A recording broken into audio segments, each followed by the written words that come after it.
Welcome to the Water People podcast. I'm your host, Lauren Hill, and my co-host is Dave Rastovich. This season is supported by Patagonia, whose purpose-driven mission is to use business to save our home planet. We acknowledge the Bundjalung Nation, the first and ongoing custodians of the land and waters where we work and play, who have lived, worked, and cared for this sea country for tens of thousands of years.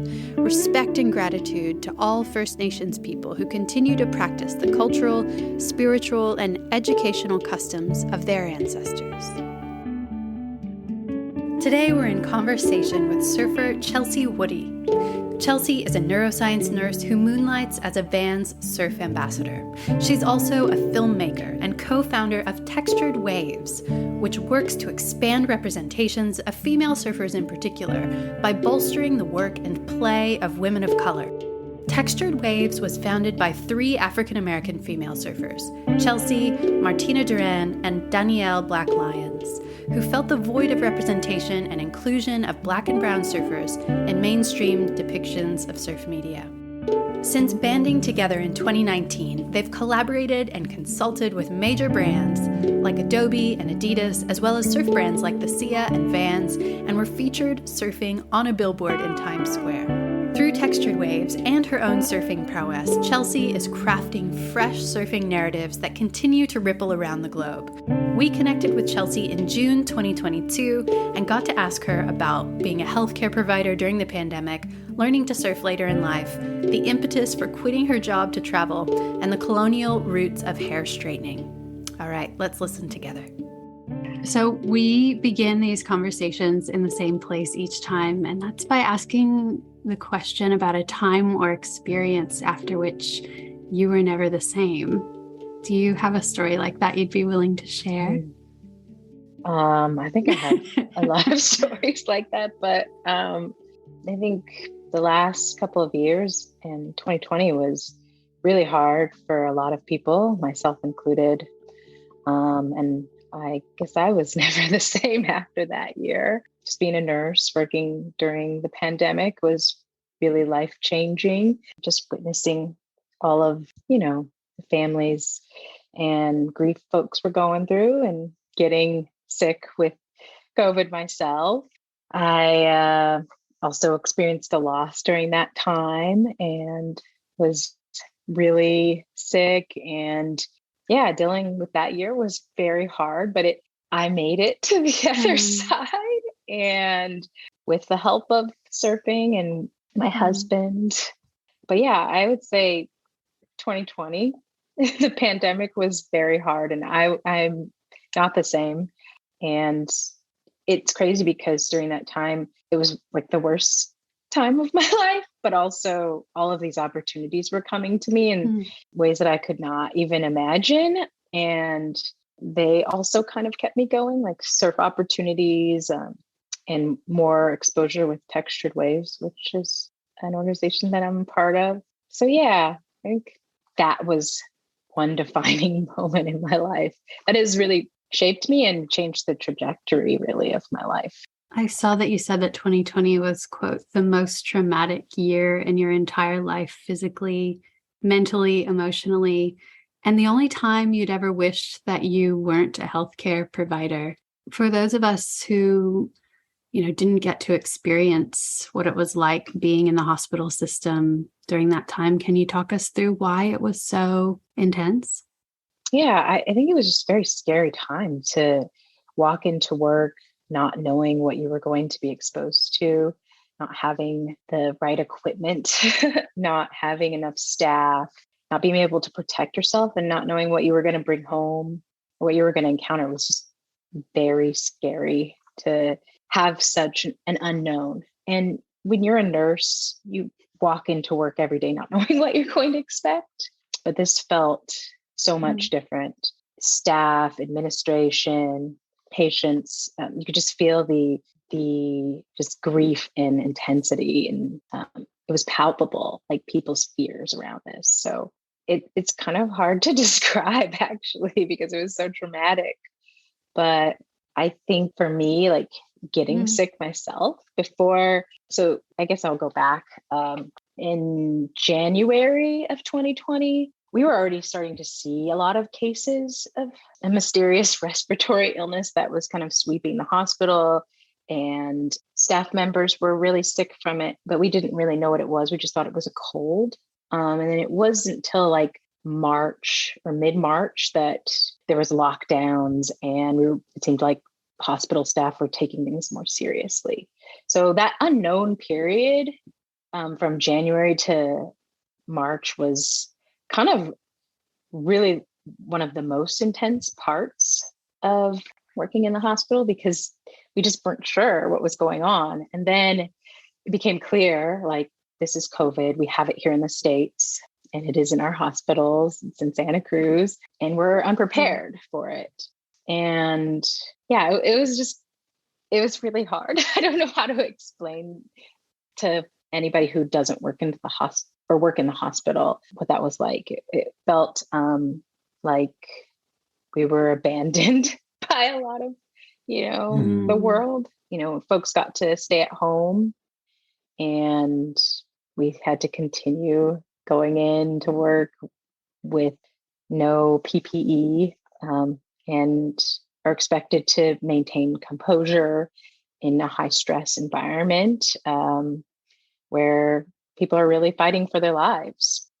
We had never seen that before. We'd never seen it on such a massive level. You mentioned that you suffered a loss during that time. Is that something you are interested in talking about? Yeah. So me and my husband found out we were pregnant in December 2019.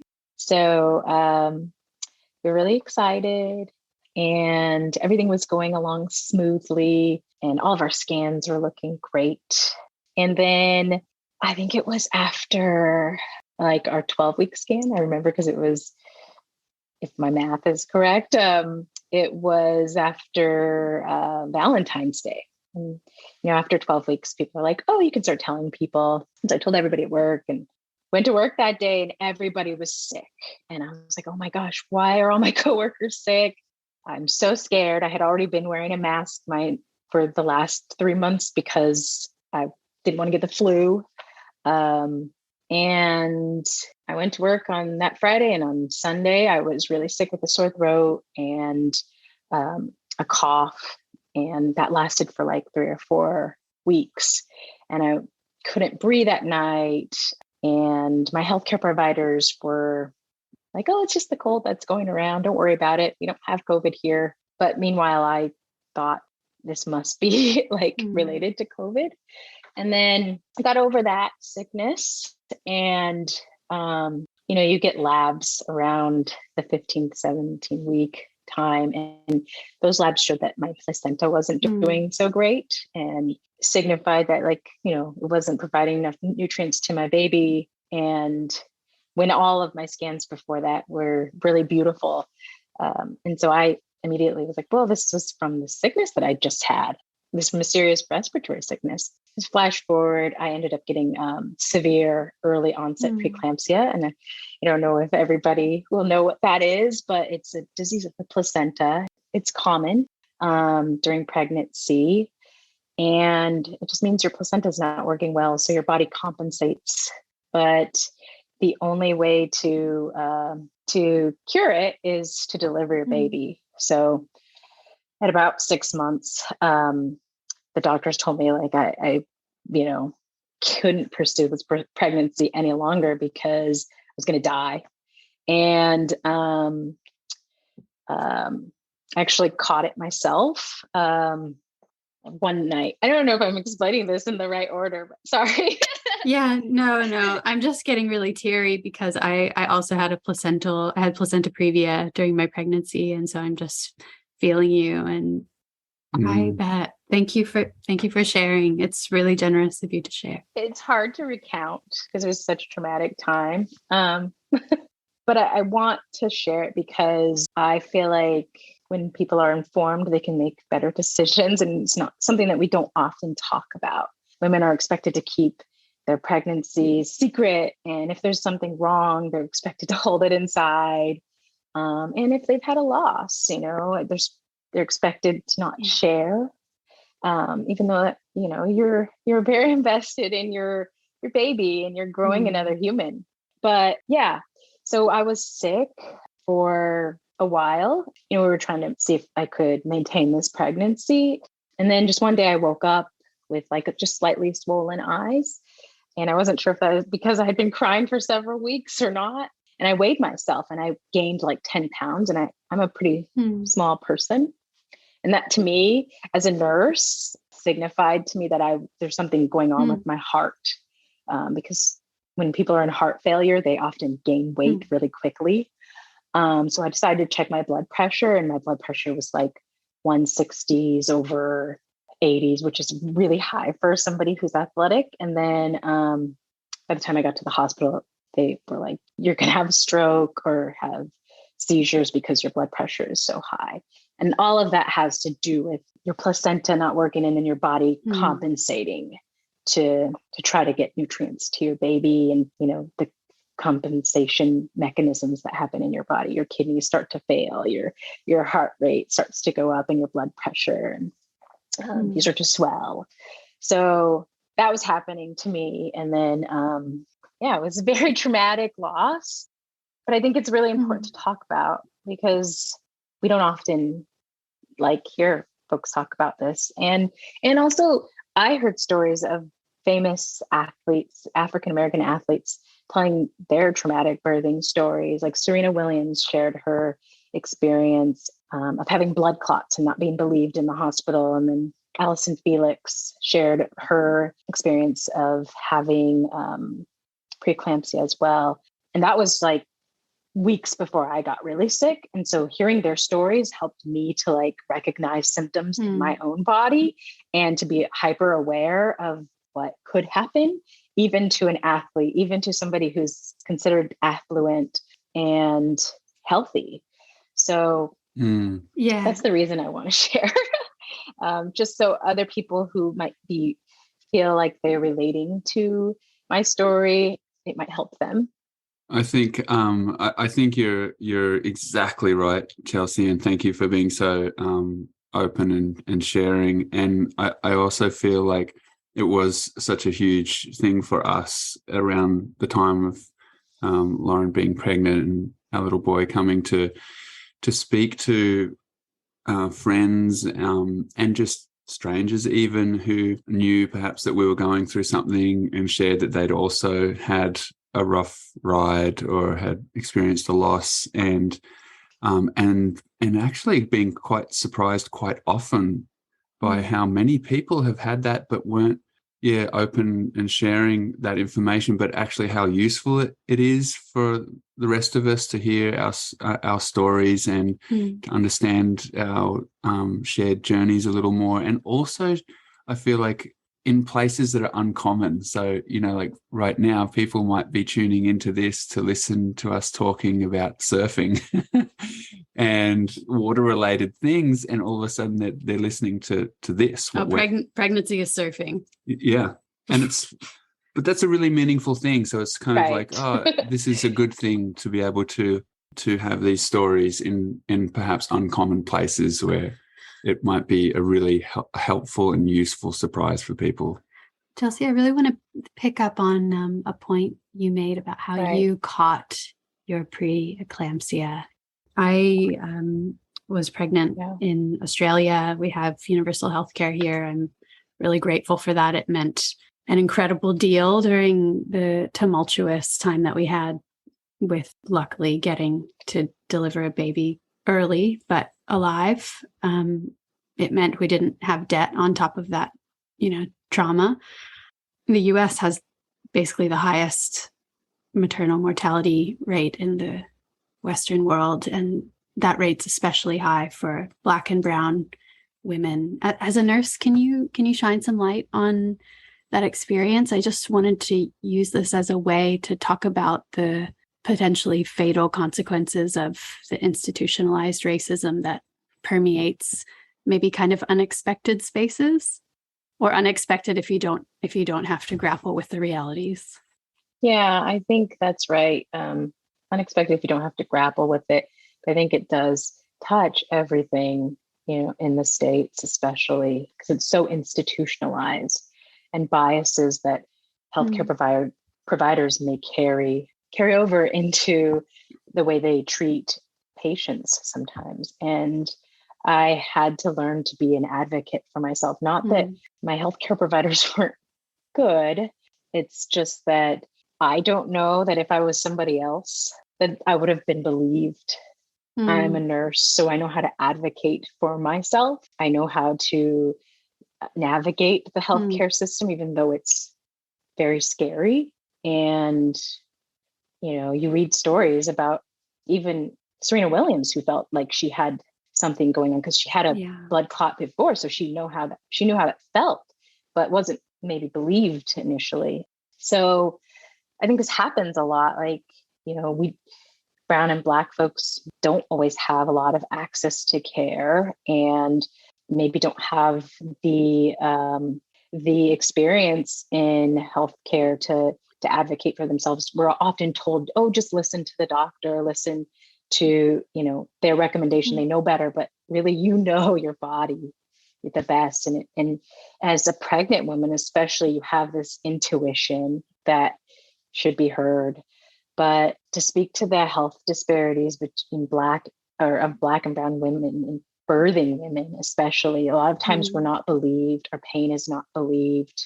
And this goes back to like the history of giving birth in this country as a Black woman and being a wet nurse, and being expected that your body can supply the needs to like all of the house children when you're a slave, right? So I don't know if people know about that history of Black women during slavery times, like breastfeeding their master's children, experiments being done, gynecological experiments being done on Black women in the early stages of studies for gynecology without pain medication. So there's a long history there. And then, there's also this misconception that we don't feel pain in the same way. Yeah, I think that unless you have a connection to the ways that institutionalized racism permeates all aspects of our society, whether it's in the water or in your workplace or seeking out healthcare, it can be surprising. It can. Thank you. Thank you for talking us through some of the points of the really shameful history that our country still, the US has been grappling with, will continue to need to grapple with. I'd love to come back to the discussion of hair in a little bit. I was going to say, Black bodies as sites of control, because I think hair is a really poignant example of that. And I know that Textured Waves has addressed that conversation in such joyful ways. So I'd like to come back there. But first, I'd like to ask you about your foundational relationship with water. Which waters hold your earliest memories? I didn't grow up like being encouraged to be in the lake or the ocean. I think my dad is Thai, so he definitely had like a different experience with the ocean and water spaces, and tried to instill that into his children. And we did take swimming lessons with him. Did your dad grow up in Thailand? Was he a first generation? Yeah. Wow. Yeah. He grew up in Thailand and he moved to the States when he was in his 30s. So yeah, he did teach us, to swim. And I think my first foundational experience is probably like in the pool with him.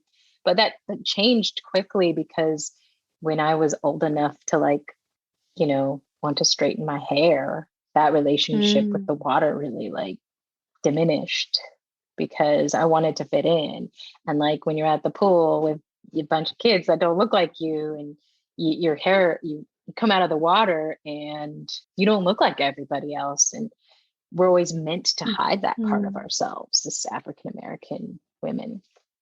So I think I grew to like this thing that started off as this, experience with my father, grew to be this thing that I avoided through my developmental years. It's like a teen.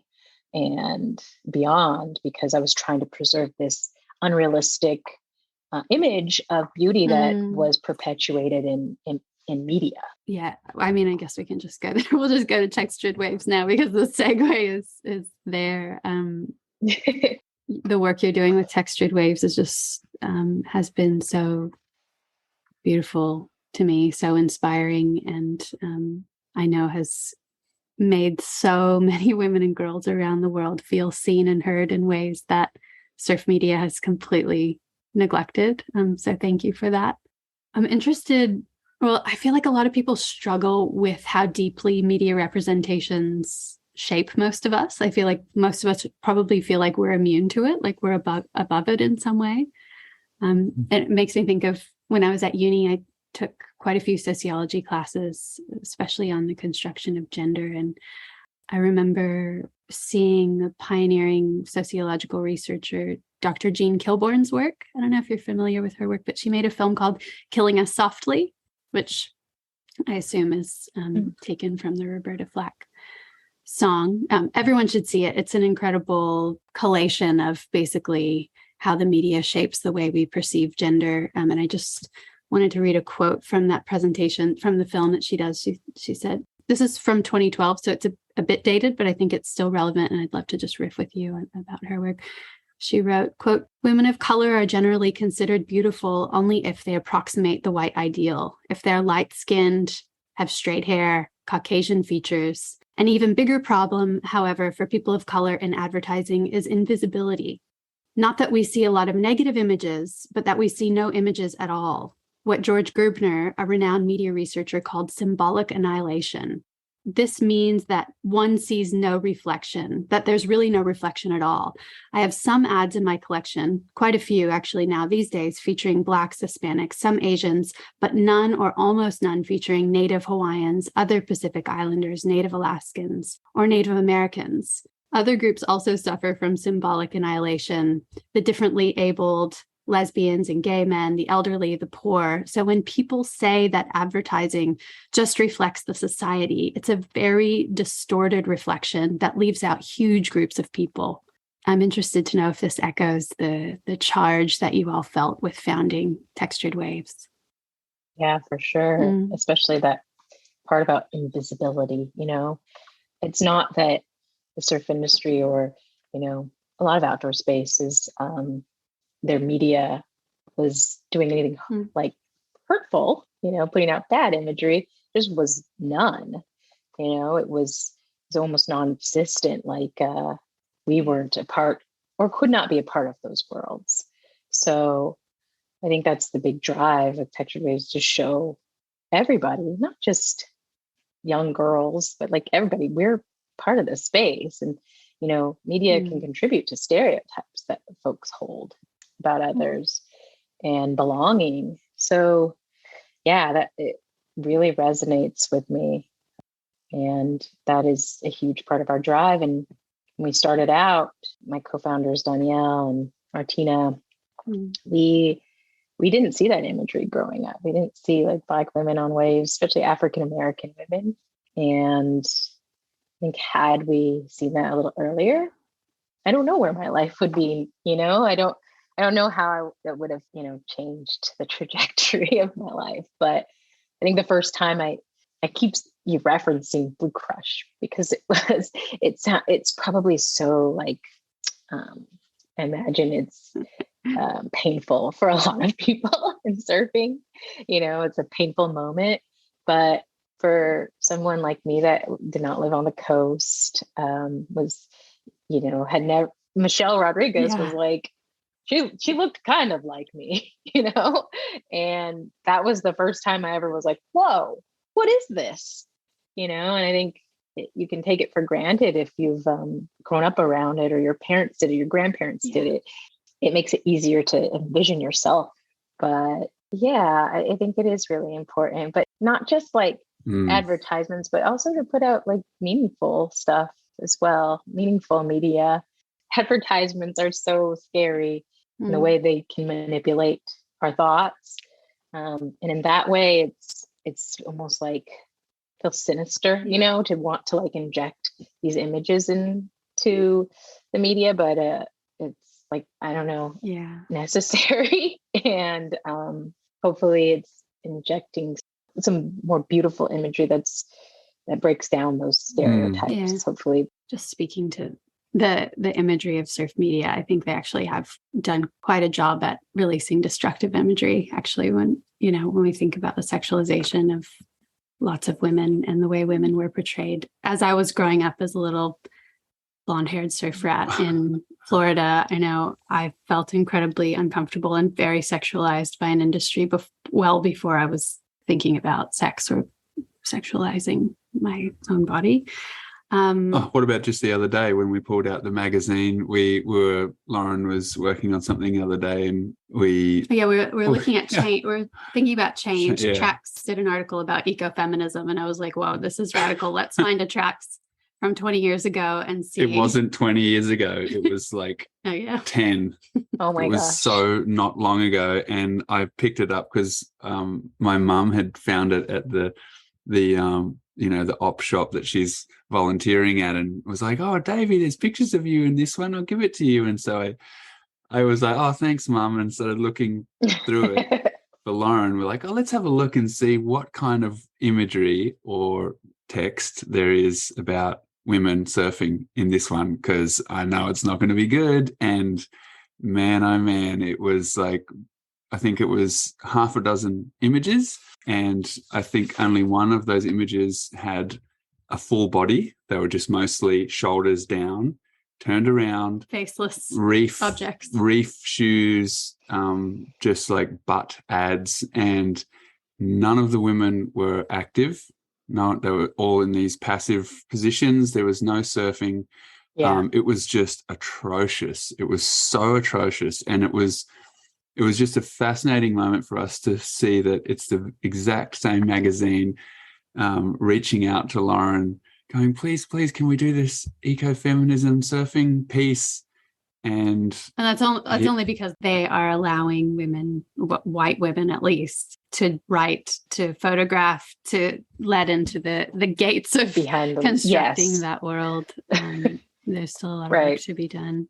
I really nerd out on the untold or underappreciated stories of surfing's foremothers. I think it's totally bizarre that we haven't seen more brown and black women depicted in surf media, because next to the first Polynesian boys and Peruvian boys and Indian boys who were the first surfers, I think surfing sprung up spontaneously all over the world, were brown and black girls right next to them. Brown and black women are the roots of surf culture as we know it, the inventors, alongside their brothers. And I'm thinking of also incredible, outstanding women like Princess Kaiulani and Vihiatua of Tahiti, and these great stories that just have been excluded. As I think you share this excitement about uncovering stories of surfing's foremothers, I'd love to hear from you about the icons, the sheroes, or the heroes that we should all know about in the African American surf community.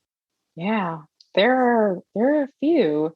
One being Andrea Kabwasa. Oh man, that photo of her on the nose, leaning back, just pure surrender is timeless beauty. Yeah, right. It's beautiful. And something that just only resurfaced recently. She's a pretty quiet person, I think, camera shy maybe. So maybe that has something to do with it. But yeah, Mary Mills also, who's like an epic skateboarder, or was back in the day, but she longboards. She also rides a mat, and like she's super inspiring because she still gets out there on a mat and she shreds, and so does Andrea. Sharon Schaefer, she's the first pro African American surfer. These are like women like in that first generation. There's no real documentation before those women though. And something else to note is that most of them started, like at least for Andrea and Mary, started well into their 30s. So this is like a trend that I hope starts to change. I think it is changing. I mean, I started in my 30s.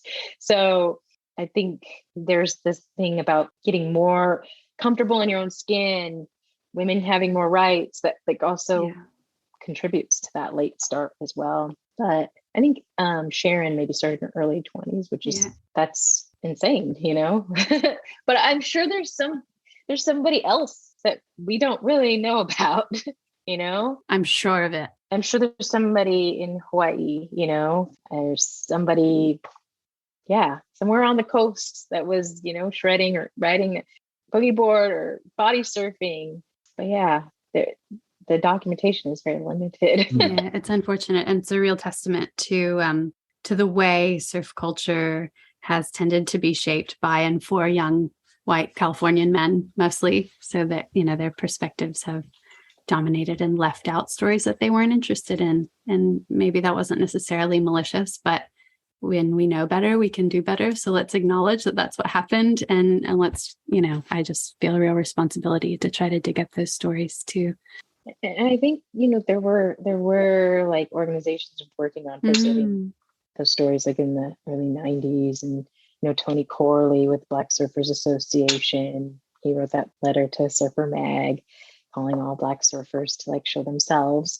And then Black Surfers Collective, which is also in LA area, they did a lot to like, you know, try to like be out there in the media, non-traditional media, I think, for surfing. Like, I think there was an Ebony magazine article or several of them. But yeah, so I think we're not the first to try to preserve this, but we do focus because their stories often get left behind. I read an interview you did with Mary Mills, who learned to swim at 23 and then started surfing after that, which is just so incredible, so brave.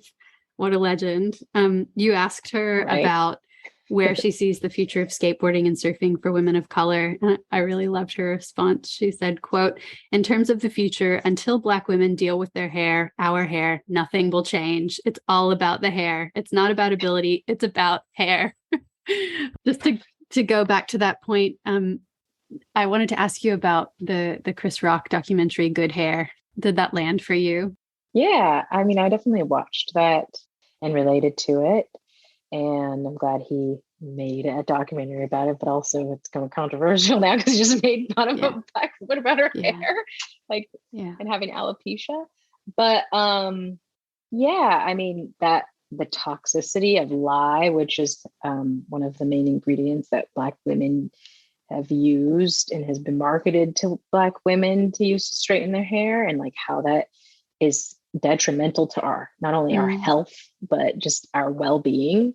Like, it was really important for that to get out there, you know, and especially from a male's perspective, you know, having daughters and just showing that like Black men care about us being natural as well, because it hasn't always been that way. I'm not saying like, if somebody wants to straighten their hair to feel beautiful, like I think they should do that, but it has been the standard that we've been told we had to adhere to like make it anywhere. Like in schools, you know, kids are being punished for wearing their natural hair even to this day. That's why there's the Crown Act that prohibits discrimination for hairstyle.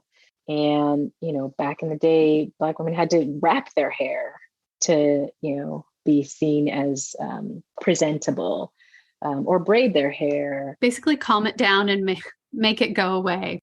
And I think this isn't one of the important points to get to, is that as a Black woman, the way your body is naturally has been deemed unacceptable by mainstream society in terms of hair texture. And imagine like for people who don't have Afro textured hair, I think it can help to have that conversation about how deep this story goes and how it is linked to colonization and slavery, and how tightly coiled African hair in the days of slavery was woven into this story of being similar to the wool of an animal. And that was part of the story of justifying inhumane exploitation of people.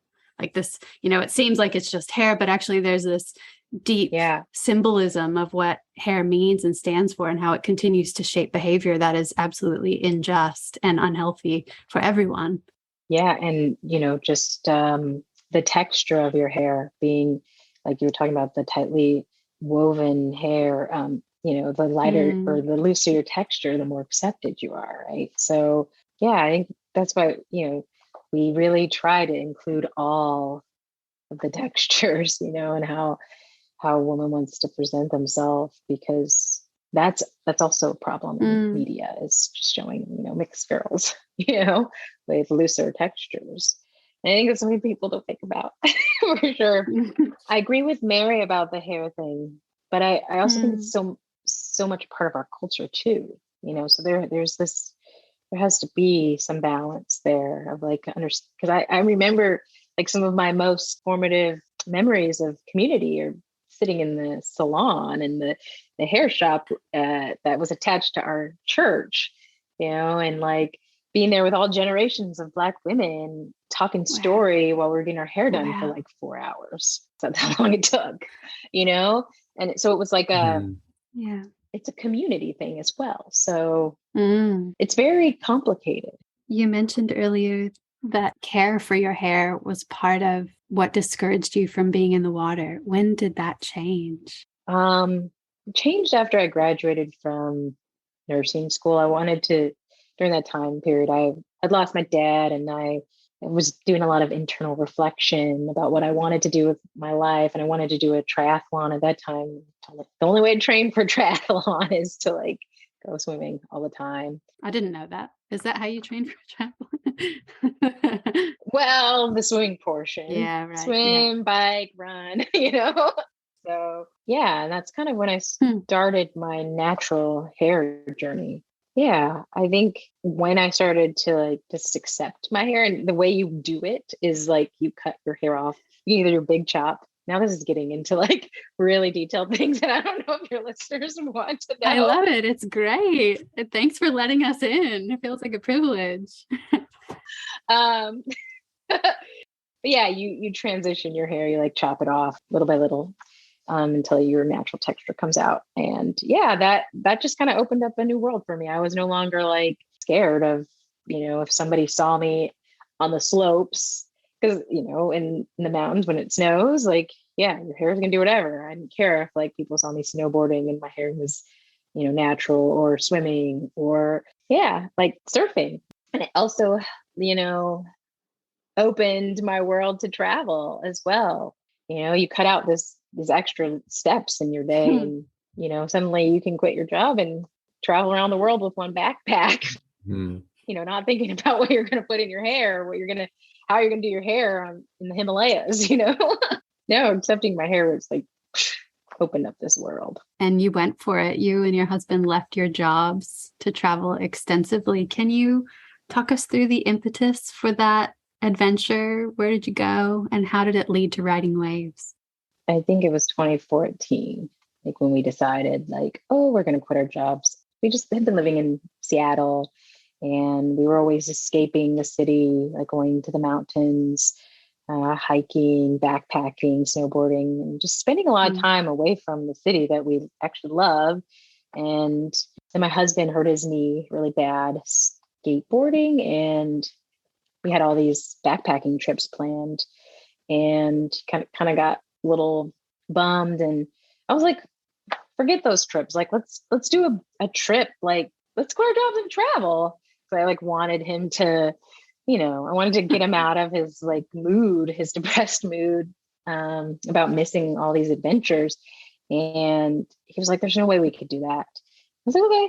And then he's a big number cruncher, and he was just like, came back to me the next day and was like, I crunched some numbers, and I think that if we just sold everything and we worked really hard for like a year or so, like we could actually do this. Like, what are we saving money for? We're never going to buy a house here. Like, let's just spend all that money on traveling. And so, yeah, I got another nursing job, and we just really just worked for a while, and then we quit our jobs, and like, we're out of here. And we did a cross country road trip to drop our dog off in North Carolina. And then, we saw Utah and all of the cool stuff to see in the States. And then we went to Montreal, and then we bought a one-way ticket to Thailand. I really wanted to go visit my family there and have my husband meet them. And so we stayed there for a while. And when our visa ran out, we booked a ticket to the next, well, actually, we took a slow boat to Laos and then traveled all throughout Laos and Vietnam, and Malaysia, and Southeast Asia, India, Nepal, East Africa. But, when we were in Southeast Asia, we went to Indonesia, and that's when we found surfing. So we heard about Lombok, and we heard that it was a good place to learn to surf. And so we just stayed there for a month and took a boat out to Don every day and surfed and stayed in a house that a family ran. And it was really beautiful. And that's kind of just where the whole surfing journey started, and we learned together. So that was good and bad. I bet. That's fantastic. It's always a little complex. Apologies for the interruption while we take a moment to thank the folks who help make the podcast possible. Sunbutter Skincare is committed to protecting people and the planet. They make vegan, reef-safe SPF 50 sunscreen packaged in reusable and recyclable tins. They're also the world's first certified palm oil-free sunscreen brand. Check out sunbutter.com.au to learn more about their skin and ocean-friendly lines of sunscreen, surf sink, and skincare. Sanook has been advocating for a more playful and inclusive surfing culture for more than 2 decades while crafting some of the comfiest footwear around. Thanks for your support, Sanook, and for encouraging water people around the globe to protect their happy places. Learn more about Sanook's partnership with the Surfrider Foundation at sanook.com.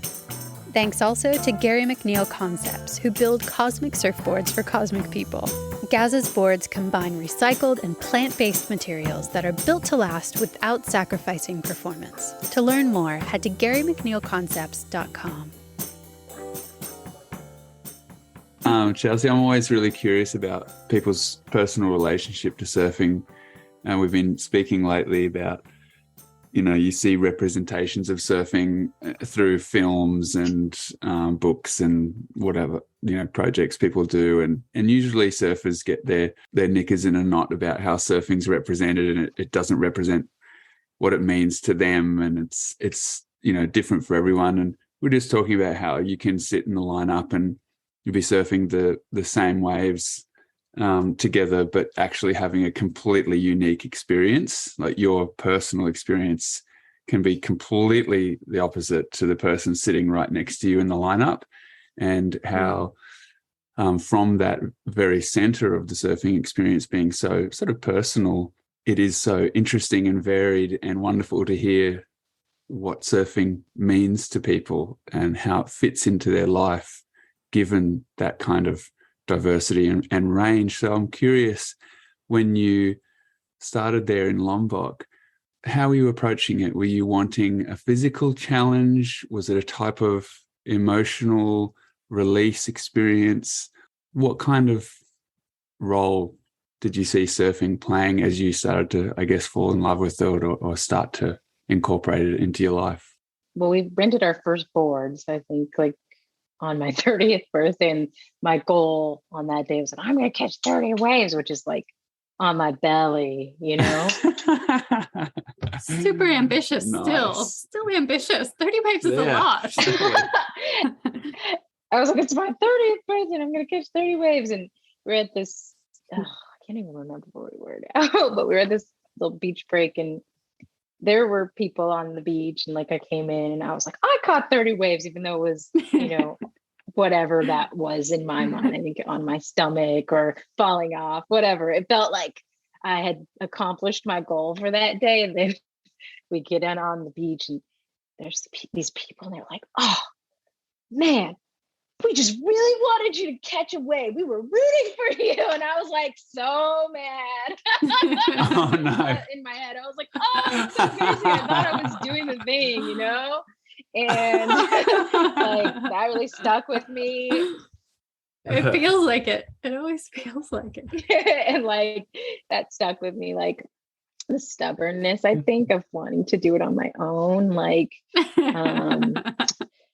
not wanting to be pushed into waves. like, and, but then like for me, it first started off, I think, as like an internal like thing that I felt like I could do if I could just really try, like this internal competition just with myself, not even with like anybody around me, but like I felt like I want to be able to do this. And then it turned into this, obviously I'm, an adult learner and learned later in life, I'm not going to be, the same surfer as somebody who's been surfing since they were like a baby or, 5, and just really seeing other women like do with surfing what they felt kind of became more of a self-expression and like just doing what I feel feels good, not having a ton of expectations on myself. Obviously I always want to get better and I always want to like, learn something new, but I understand that I have started when I was 30 and that, I might be like 50 when I'm where I want to be. But in my mind, it feels so different. And like, just kind of like holding on to that, like that feeling and that sensation and like trying to replicate that. I think that became more of the drive, is like not worrying so much about what it looked like to anybody else, because I guess I wasn't really worried. Yeah. That guy was like, you weren't doing the thing. But in my mind, I was doing the thing. It never ever looks as good as it feels. It's never the same. Right. And I'm telling you, it doesn't. It never does. Yeah, okay. Maybe when you do it, you does. feel too much.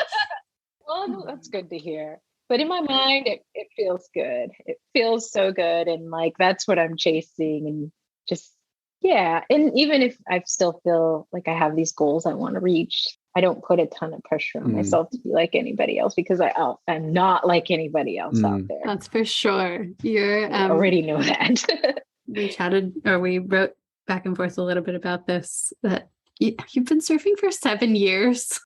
7 years, that is like so little time. You're incredibly naturally talented. It's amazing that you're as like that you can surf as well as you do after only, having been surfing for 7 years. You've started working with Vans as a sponsored athlete. I'm 36 and I'm sponsored by a surf brand. I did not see that coming for myself at all. I thought I would be way beyond my years at this point in my life. I saw that you went to the North Shore with Vans this past winter, and I was so curious. I spent a few winters there during the surf circus of the tour coming through, and all of the watchedness of having cameras around. And I felt like such an outsider there. I was just curious to ask you about what your experience was like in this, like really coming into the belly of the beast of commodified competitive surfing. What was that like for you as a newbie, like as a fresh surfer? Yeah, no, it was very overwhelming. It was like, you can feel the energy.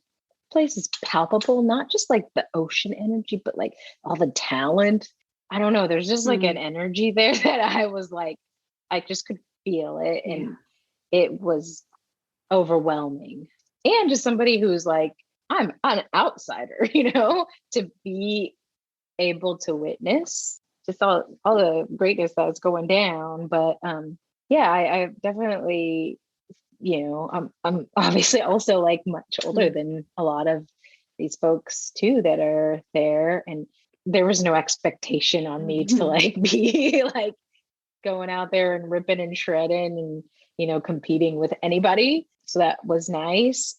But I think what it showed me is that it is very insular, which is something that I think I knew. And that there's You're so kind with your words. You're really, really kind. There's room for change and opening up some doors. It was overwhelming. I think that was the biggest thing I'd take away from it, as I felt very, very overwhelmed. But it was a challenge for me in many ways. And I was lucky to be able to like tag along with Leanne, Curran, and Holly. Yeah, I was going to ask you, did you find the edge of your comfort? Paddle out at some places that I was like, should I go out? Oh yeah, Are you that'll sure? show it to you for sure. Powerful. I did. Yeah. I found it at Haleiwa. And well, the first day that I paddled out, I was okay. Like the conditions were clean, and like I actually caught one wave, and I was with one of our managers, and I was like, okay, I can do this. But then the second day, I was like, should we be going out? Like, I just don't feel like I should be going out because it's kind of windy. It just doesn't look the same. And yeah, I got my ass handed to me, but I also was like, okay, this is the limit. I know my limits right now, and like, I'm going to just go in, and there's no shame in that. Like, I feel like, I think Hawaii shows everyone their limits. Everyone gets to find their limit in Hawaii. Everyone. Right. Yeah. And I think, I didn't have any, I wasn't trying to prove anything to anybody, but I knew I could handle a little bit, but not. Good on you. I wasn't trying to prove anything. But I did want to push myself just a hair. But the hair is like, that was enough. Like what I thought was a little it's to be experienced for every surfer. I think there's a real need to go there and and to acknowledge a lot. The rich and the depth of the surfing life that was lived by the ancients in Hawaii and is continued by Hawaiians now. And it's a very special place that way. I was curious to ask you, Chelsea, if you've had many surf adventures in the world that are outside of the very California, very Australian, very sort of mainstream idea of what surfing is. I think I had an adventure in Thailand that was like, because I'm half Thai and I wanted to, experience that culture and see what the waves are like there. I know they're nothing like where anybody would be like, I'm going to Southeast Asia, but I'm going to Thailand to surf. Most people are like Indonesia or something. And I think that experience was totally different for me because it was more of like, oh, wow, this is like the ocean that like my grandfather was in, and like my father and all my family, and the waves weren't great, but I also wasn't like good at like beach break at that time. So it's totally learning experience for me, and just watching, there weren't very many Thai surfers at this break. It was in Phuket. So I don't really think that's like the best place to surf, but, I think that's one of the only trips that I took where it wasn't like this mainstream type of experience. I mean, I've definitely been on like boat trips in Indonesia, but I feel like that's still pretty, mainstream. Oh yeah, sorry. No, go ahead. I was just hearing the challenge to the subjective, it's totally subjective idea of good waves, and how when you're in a sea that your ancestry is linked to, and you have this rich cultural history, and you go in and get to have food that, is connected to your family in a deep and meaningful way. And that makes for good waves, no matter what the actual waves are doing. One of the things I love about you, Chelsea, is I feel like in surf culture, you help us expand what the idea of a good surfer is by bringing your rich experience as a nurse, your life experience, your perspective as a Black woman with your own journey with your hair and moving through that. And just expanding that idea of goodness into all different parts of the lived experience of being a surfer. Thank you. Those are really kind words. And I hope that I'm, adding a different perspective. At least I try to with like, the films that we make and that I've made. I always try to like bring a different perspective and inject a little bit of my thoughts on the world or experiences that I've had. It's been, hard, but really great to have surfing during the time when I was really sick. We were making CS Now, a film that I wrote, and I was pregnant during that time when we filmed it. And then during the post-production, was I was in the hospital. I did some of the voiceover in the hospital, and I hoped that film would be something that I could share with my daughter, and look at all the things that we did, But I try to bring a different perspective, and I hope that people appreciate the films. And I think it's sometimes hard for folks to, like you were talking about, like being sponsored by Vans in your 30s and you've only been serving for 7 years. I think it's hard for folks to wrap their head around that. Like, it's hard for me to wrap my head around that also. Like, I didn't expect this. I was at my most sick during these times where textured waves and all the stuff we were doing was taking off. Definitely being a sponsored surfer was not something that was my goal. I almost was like kind of anti that type of thing. To me, like, to be able to speak your voice is sometimes it gets diminished a little bit when you have a brand that you have, you're representing. You have to kind of mute yourself in some ways. And I didn't want that for myself. I always saw Textured Waves as a platform for us to be able to say the things that people who do have those obligations can't say, And so it isn't something that I dreamed of or imagined, but I appreciate their support. And I understand that these days, you cannot get a message out into the world unless there's some money behind it. Or you can't say something without selling something, if that makes sense. I'm curious about that. It's really interesting you say that. I was just up on the Great Barrier Reef in the north of Australia the last few days, and we're hanging with some First Nations mob there who are doing amazing restoration work on the reef. And we were having a bit of a chat, and someone was there with the camera, and they were talking about how great it would be to be able to share some of the knowledge sharing experiences that have been happening up there with old, deep time First Nations knowledge and modern sort of know-how knowledge that's coming from science communities and other operators up there. And so this person was saying, it'd be great to be able to document this and share this with the masses. And one of the local Indigenous fellows was like, we're already doing it.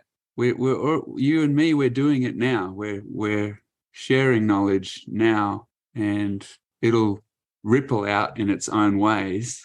And the people who are ready to hear what we're sharing will hear that and come, and we'll sit around a fire, or we'll go on the reef and swim together. And that's okay. And it was just an interesting moment of feeling, I guess, kind of the modern need for speed that it seems like a lot of us have. Like, we've got to get these wheels turning faster. We've got to reach lots of people. We need this to get out and, illuminate these dark corners of culture and community. And it was just an interesting experience of seeing these two worldviews cross over. And I have to say, I was much more of a fan of that idea that, it's okay. We're doing what needs to be done between us right here, and that's cool. And I just thought I'd share that and see how you felt, or if you have any thoughts around that, because it sounds like you may be in similar positions where you're doing that work, but you're also dancing that line of wanting to share that on a broader level. Yeah, I mean, I think about what was done before, all the movements in Black surfing. There were these like very small pockets of folks doing stuff that couldn't really get that message out. They did build the foundation, and it grew and it grew, and slowly. I think it's still growing slowly. I think these last several years, though, with this attention, it's been able to grow a little quicker. And I don't know if that's good or bad, I guess I'm a little torn about it, but I do think that there needed to be some spark, some fire that was spread, because there were too many people not seeing it, not having that access. And but I struggle with it too. Like I am very careful about, like Lauren was talking about, I don't want to be in everybody's bikinis. That's why I like surfing in a wetsuit. I try to be very selective about what I'm doing, make sure, like, is this going to reach a different audience that I think could benefit from this? Like, is this opportunity that I'm taking going to, not compromise like my standards, my morals? And that's really hard sometimes in this day and age of, like what you were saying, of like the constant, like needing to do something all the time. But I'm trying to learn that too. Like, it's okay to be a little slower, because everything that did happen has happened so quick, and it's okay to have a long burn is is better than just like everything going up in flames. But I think that I struggle with that one for sure, because you want to create longevity as well, meaningful things. Does surfing fit in for you with that long burn, with helping you maintain then? Like, where is surfing for you now in that mix? Like, if you're working hard and you need to cool your jets and slow things down a little bit, is it surfing that helps with that or something else? Yeah, no, it's surfing that helps with that, but not around other people. Oh yeah, speaking our language. Or like, I often like sneak out like right before dark, or go outside of town to surf. And I think that's when I feel the most just more settled with everything that's going on, because it's overwhelming. It's an overwhelming place to be in. I'm a little getting more anxious about like cameras and stuff, and like which is ironic, right? Because what I am doing and what we're doing is like, see us, like see everything we're doing. But in your day-to-day life, it can feel a little exhausting, and trying to maintain, because before all of this, like me and my husband are very private people. Like, we told people, don't bring your cell phones to our wedding, and we traveled, we barely shared any images of that, because we wanted to be in the moment. So all of this is like a very much a different approach for me. My husband's still very private. But yeah, I think it's good and bad. And like I said earlier, like sharing part of my story and even the hard stuff is it's important, I think. And to me, like, I hope that it makes what I'm doing a little more meaningful, is like there's a human, like I'm putting a human element into it. And that hurts sometimes to share those things that are personal, but hopefully it's relatable to somebody.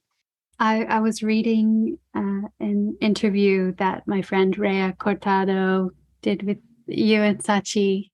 That was such a lovely testament to your friendship. And I saw that you and Sachi went out to Mavericks, and you got to watch those big, beautiful waves break. And it made me wonder if surfing for you at this point in your life is aspirational, if it's a source and a site of pushing yourself physically, if big waves are in the picture for you, or if it means something completely different than that, if it's just a cruisy place for you.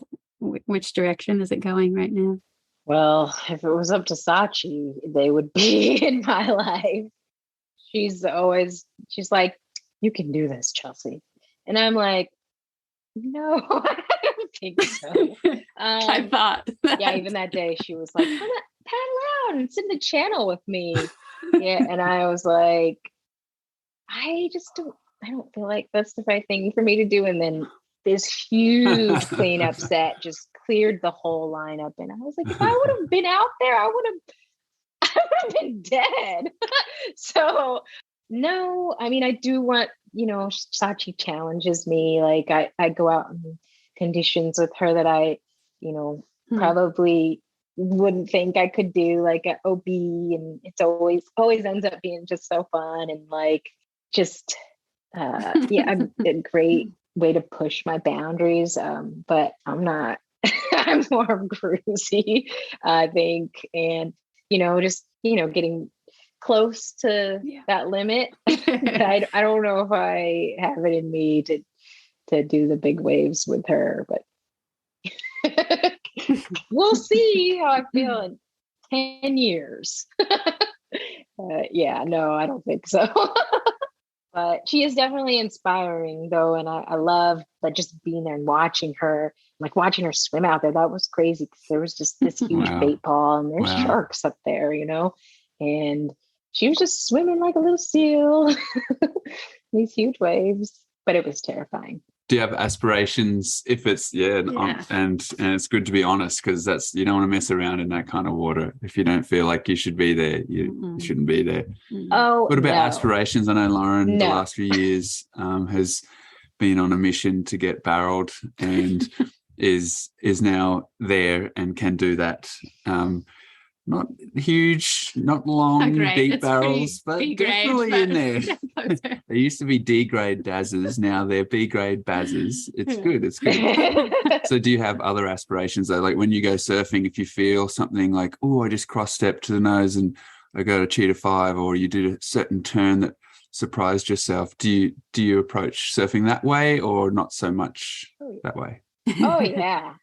I mean, at my heart, I'm still like very competitive and want to be better, and like definitely like want to get an ocean barrel. I've only like kind of like, oh, it's behind me, but I can't like slow down. It doesn't count if you do it at a wave pool, I don't think. And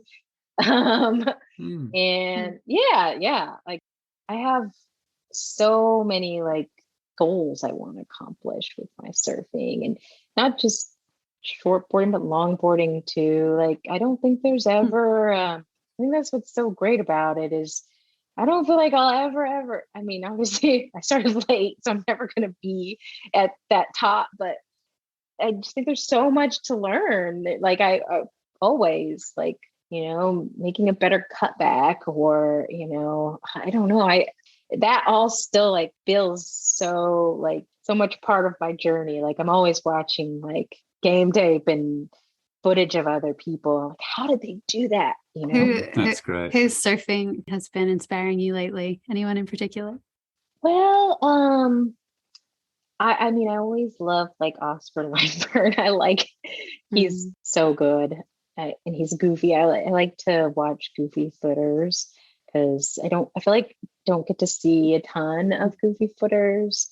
Who else have I been watching lately? Frankie, she's been inspiring lately, just also because she's a mom and she's charging and she's also goofy. That helps. Yeah. She's a great surfer. I love her surfing so much. It's so just like punk rock, just easy and beautiful, powerful, and right.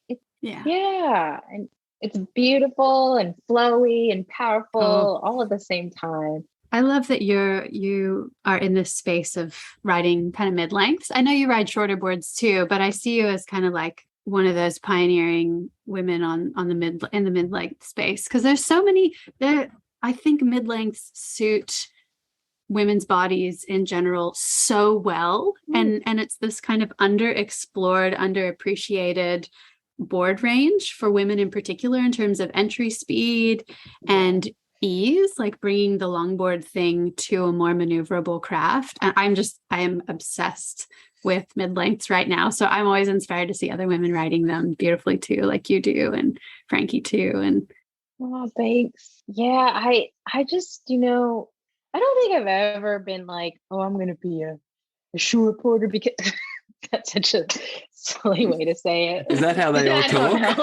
You can say that because we're not shortboarders. So you can say that voice if you want. I think it is how they talk. I don't know. I just know that like that's probably not in my doesn't feel realistic to me.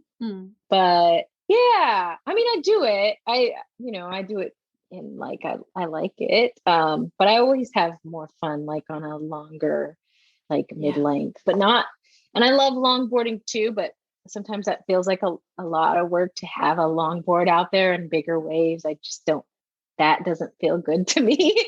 I would like to be able to duck dive still. And like, yeah, I just love that the mid-length is so cruisy and it feels like more of a dance, you know, it feels like you can just, I don't know, be more like experimental, and because it's not dominated, I think, by a particular group of folks, it just feels like there's more room to have a different interpretation of it or something. I don't know if that is just me making up excuses for how I surf, but I don't know. No, well, it certainly seems to be a period in time right now here where we live on the east coast of Australia too, where there's a lot of people riding that shape now, not just women, and having a lot more ease and enjoyment in lineups. And that wasn't the way 20 years ago or 10 years ago in a lot of places. There was a lot of struggle and a lot of frustration in lineups. Like, you know, it was generally a lot more of a scrappier place. I think it probably still is at Steamer Lane there, or at those waves in town where you live, where people get on that trip. And there's still, you know, here too. There's places like that all over the world that are clinging onto whatever ideas they got in their head. But there is this change within surfing, and it's probably cool for someone like yourself to hear that, you know, if you're riding mid-lengths the way they're made now, as opposed to how some used to be made. So they used to be a lot heavier, a lot slower, a lot just different.